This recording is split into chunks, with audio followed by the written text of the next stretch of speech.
So what we have here is some of the wood that I had up front. I've scooped up into the skid steer and I brought it down here and put a pile down by the wood shack. This is our wood shack. It's in the back of our outdoor kitchen. And that way it's easy for us to get to the house. And we keep about 4 or 5 cords of wood in here in case you're new to heating with wood or any of this kind of lifestyle. A cord of wood is a 4-foot high, 4-foot wide, 8-foot long stack of firewood. And then anything other than that are variations they call ricks or face cords or things like that. So make sure you do your homework. So if you guys are out there buying wood, you'll know that you're not getting ripped off and paying maybe for a cord of wood and only getting a face cord of wood. And unfortunately there are people out there who might take advantage of you. So now you know, 4 by 4 by 8. So what I'm doing right now is, like I said, I'm stacking this wood up in here, but I want to talk to you guys about a few of the dangers of heating with wood, and even sometimes I have to remind myself so I don't get myself in a pickle. Oh, there's Molly. Does Molly want to help me get the wood today? Here's one of the dangers of heating with wood. Don't have cute puppies around and you're never going to get any work done, and then you're going to freeze to death in the winter time. Oh, she's been so cute. Did you guys see the video Stacy did with her and touring the garden? Oh, she's been such a little sweetheart and she's being so good and she's sleeping through the night and we're just having a great time training her in and teaching her how to be a good farm dog. That's one thing you guys have to do, is you have to spend a lot of time with your canines on the farm so they can act proper and do you a justice around the homestead. We've never had any problems with our dogs and our animals, and we even brought 2 city dogs up with us right off the bat and they never ate a chicken or did anything bad like that. So you guys got to spend time with them and then they'll really work out good for you. But the Airedale Terrier, which is what these have just been really, really good farm dogs. Really impressed with them. Mwah! And I just love them to death. So she's been real sweet trying to help me out. So you guys could probably see the tarp that was over this pile of wood down here. Like I said earlier, I brought this pile down here. I've been scooping them up from the up front there and bringing them down here, because we're actually on a mission to secure 20 cords of firewood.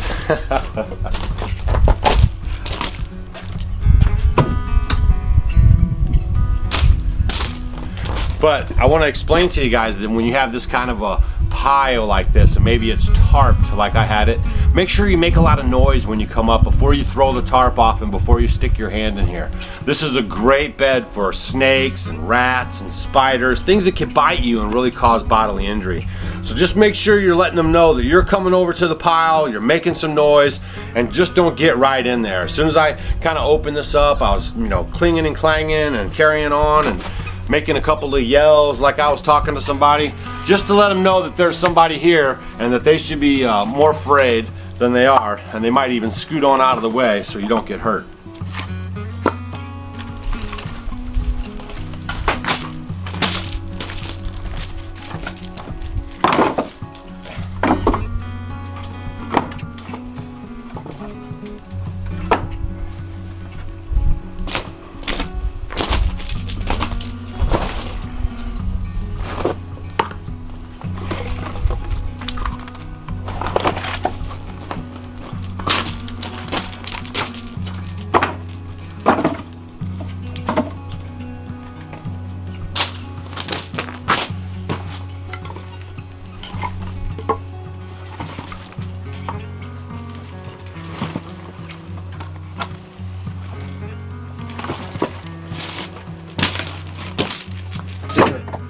Is even stacking your wood, because even like a stack like this, if this was to come down on you, if you were coming in here to get some firewood, this could really cause some bodily injury, right?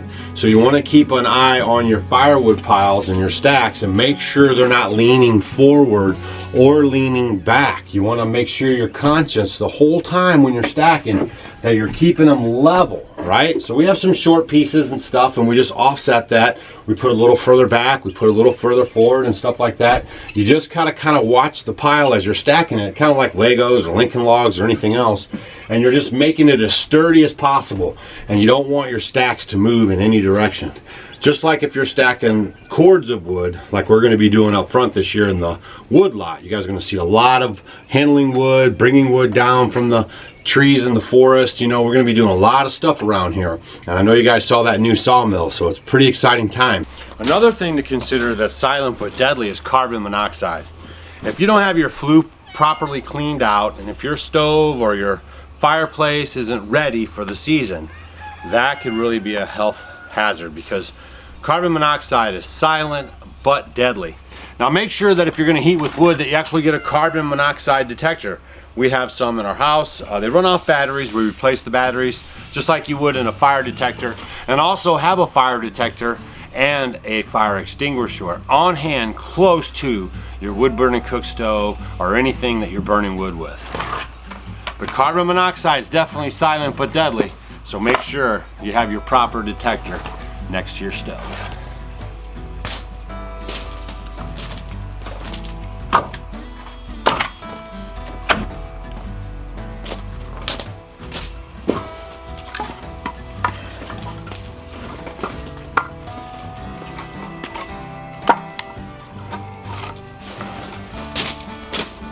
It's been a great joy for us to heat with wood. It's been 8 years that we've been heating with wood. We've heated with wood in some of the coldest weather we've had on record in Missouri, and some of the mild times as well. So we have it pretty much gauged out that we use about 4 cords of wood a season on average. So we keep, like I said, about 4 or 5 down here, and then the goal is to have about 10 up in the front. You always want to keep about 2 years worth of your wood stored, dried, and ready to go, right? That doesn't mean what you're cutting down now. So 2 seasons worth of wood. Some old timers say that if you keep more than 2 seasons, you risk the chance of a lot more of it rotting out before you actually use it. So you might want to think about that as well. So keep a track of what you're using on your first year or 2 out at your place, so that way you're better situated and better understand how the wood will flow. I tell you, that Molly, she's just playing with those cats. I'm scared she's gonna eat one of them. She is relentless. I really enjoy the whole process of gathering my firewood and heating with firewood. The physical activity of it, the thoughtfulness of it, right? Because you have to know how to cut a tree and fell a tree. And so just all these things that combine to keep me mentally sharp and physically fit, I really get a kick out of it.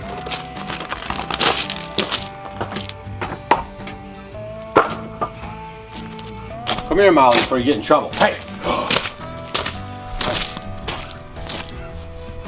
No. Oh, you little troublemaker. That's the other thing you gotta do. It's like having a little baby around here, you guys. I just picked up another part-time job. I'm constantly have to watch her. She's trying to nibble and chew on everything. She has her bones and her play toys, and by golly, she does have Maggie. And Maggie and her are just having the best time. And that bone thing the other day in the garden, if you guys missed the garden tour that Stacy just put up, go watch that, because it was just the cutest thing ever. But yeah, I gotta watch her, and I have too much stuff to do around here. So don't get puppies unless you can babysit them real good. But this is a busy time of our year, getting ready for winter and everything, but she sure is a doll. Oh, do you see that big yawn? She's so sleepy. Oh my goodness, and she's gonna stop me from getting my work done. Come on now, we got rain coming in. That's what they're forecasting, so we gotta see how that goes.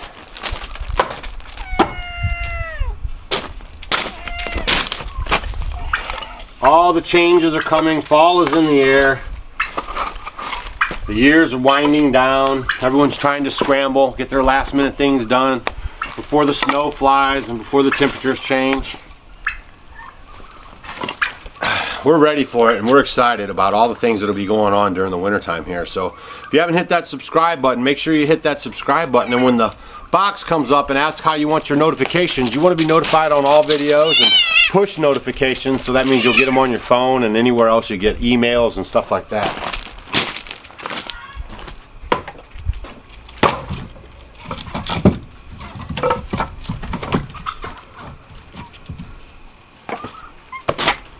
I think we have some pretty neat stuff coming. So those are just some of the cautionary tales that I wanted to share with you guys.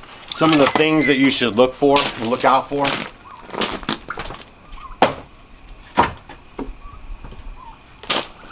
Another thing too, if you guys are going to have to buy your wood, you should really start trying to figure out how much wood you're going to use. Your first year out there, you'll get a really good peg for it.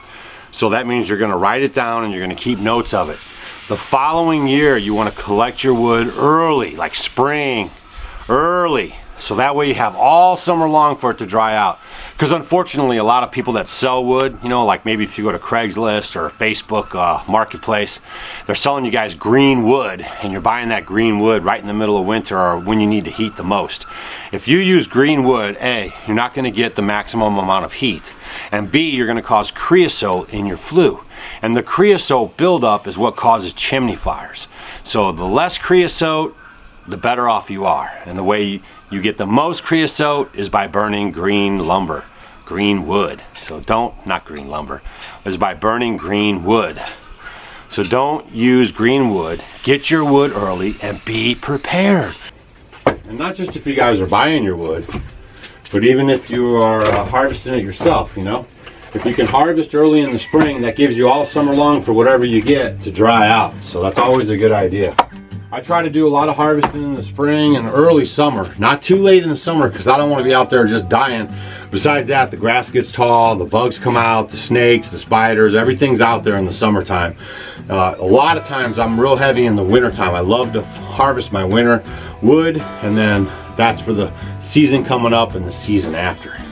And another thing, you know, there's way more efficient ways that I could be doing this right now. But I've had a pretty busy day. I'm just kind of taking it easy, and I want to work on this pile and get it put in before the rain comes. Now, I can tarp it, and it's not going to be a big deal, but I do want to get it inside to get it dry. So I'm just kind of taking care of it, and I thought I'd chat with you guys about some of these things that you might not know about heating with wood.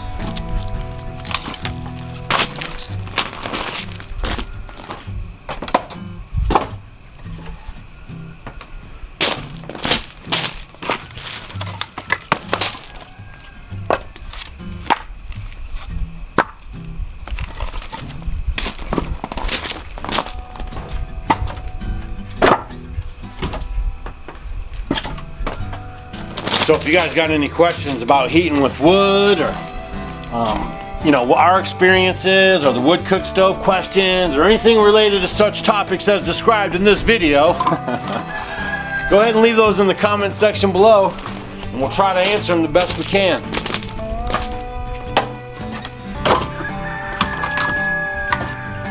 Otherwise, I'm going to go ahead and get my stack loaded into here before the rain comes, and we'll see you guys on the next video. Come on, Molly. Let's go see what Maggie's doing. Say bye. Bye.